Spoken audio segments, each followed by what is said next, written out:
رمضان يا رمضان رمضان يا رمضان رمضان يا رمضان muxuu yahay ramadaankan la soomayay ramadaankan la soomayay waxa uu yahay waxa weeye waa afxidhasho ilaahay subhanahu wa ta'ala xaqiisa ka timaaday walidaalika al-imsaak baa leeyahay luqada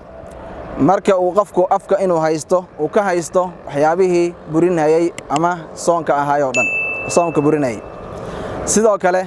luqa ahaan sharci ahaan waxa weeye ramadaanku at-ta'abbud lillahi ta'ala بنية الإمساك إلهي أو لعابده أو لغو عابده سوى لو نيان هيو إن أفكار لحده وحاوي نية حاوي نية إلى صعوته أو إخلاص يحاوي أي كجرته بترك ما محلو نيون يا أما محل لغا هيسان يا وحال لغا هيسان يا عن المفترات عن الأكل والشرب وسائر والجماع وسائر المفترات وحيابها شهوات كأوه رنبا لغا هيسان يا goorma laga haysanaya min tuluuci al-fajr as-saadiq fajrka waxa waaye athani marka uu waagal bariyo oo eedaanka labaad uu dhaco waxa weeye laga bilaabo xilligaas ila ghurubi ash-shamsi ila ay cadceedu ka dhacdo hadaba ramadaanku waxa dareemi kartaa waxa uu yahay amaliyad isdaba socota oo isdaba wareegaysa waxa uu bilowdaa xilliga waxa weeye eedaanka labaad uu dhaco waxa uu na dhamaadaa xilliga ay cadceedu dhacdo ay dadka gasho ilaahina subhanahu wa ta'ala waxa uu leeyahay fal'aana baashiruhunna wabtaghu ma kataba Allahu lakum وكلوا واشربوا حتى يتبين لكم الخيط الأبيض من الخيط الأسود من الفجر ثم أتموا الصيام إلى الليل ولا تباشروهن وأنتم عاكفون في المساجد تلك حدود الله هدبة كاسوحة وها قيحتانك بشبر كيسا إيو تعريف كيسا انت بشبر كيسا رمضان أركانتو علماء وحوا قار لبا يكدغان قارنا صدح bay ka dhigaan xasba ikhtilaaf al-madahib waxa weeye marka madhabka shaafiiciga saddex buu qabanaya waxa weeye saddexdaasi maxay kala yihiin an-niyatu wa midda koobaad qofku inuu niyo la yimaado oo waxa weeye muxuu niyoonayaa soonkan uu soomayo inuu san cid kale u soomayn ilaahay subhanahu wa ta'ala mooyeen taa waxa uu daliila wama umiru illa liya'budu allaha mukhlisina lahu ad-din hunafa wax amray oo ahayn maarta ilaahay in ay cibaadada u baraxtiraan ma ahanay ma jiraan sidaa darteed waa inuu qofka ilaahay subhanahu wa ta'ala markastaba ikhlaasku waa cibaadada shayga asaasiga ee koobaad weey waxa way iyo xadiidkii nabiga sallallahu alayhi wa sallam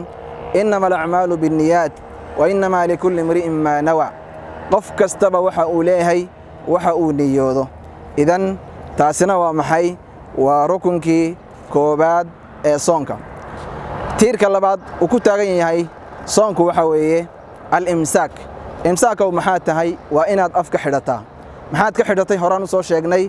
iyo waxyaabii shahawaadka oo dhan iyo bafraadkii oo dhan baad ka xidhatay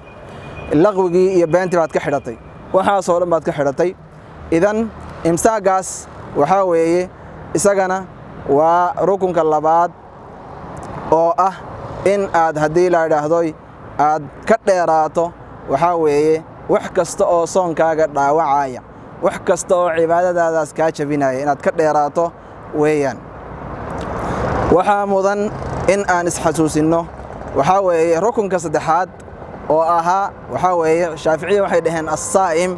saa'im bay dhaheen waxa weeye culimada qaar kood waxay dhaheen dukhul al-waqti oo qofkii hadii soonkii la helay waxa weeye inay afkii la haystana la helay qofkii afka haystanayay waa isagana waa in la helo ama waxay dhaheen hadii waxa weeye soonkii la helay in afka la qabsadana ay timaaday waxa weeye waqtigii inuu galo oo ramadaankii waqtigiisii afka la qabsado oo la soomo iyadana waajib weeye ama rukni weeye dhaheen hadaba walaalayaal taasina waxa weeye arkaantii bisha ramadaan waxaan eegaynaa ama waxaan isdul taagaynaa shuruuda soonka way fara badan tahay waxaan ka tilmaamaynaa shardiga koobaad oo ah al-islaam qofka soomaya oo soonka lagu leeyahay waa inuu islaam yahay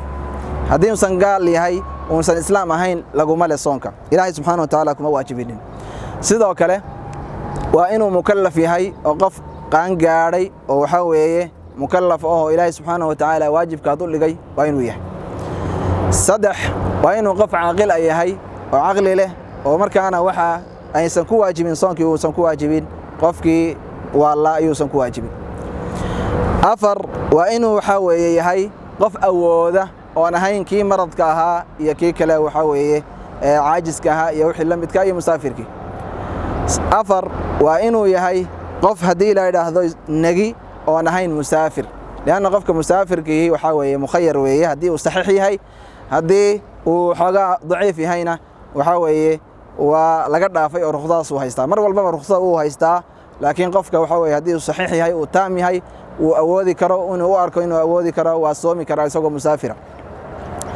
idan waxaan dhahnay waa inuu yahay qof nagi oon musaafir ahayn.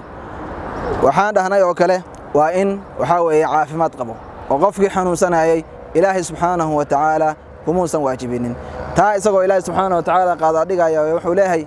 ayaaman macduudaat faman kaana minkum mariidan aw calaa safarin faciddatu min ayaamin ukhar وعلى الذين يطيقونه فدية طعام مسكين. إلهي سبحانه وتعالى آيات كلنا وحوليه فمن شهد منكم الشهر فليصومه. إذا نوحى لسكر أحسن يهي قف كستا أو مسلم أو عاقل أو صحيح أو وحاوي النجي إن أو كواجب يصون كاس هدي وكتجنا لقول هاي واجب كينا ما دركتي أنسجدن.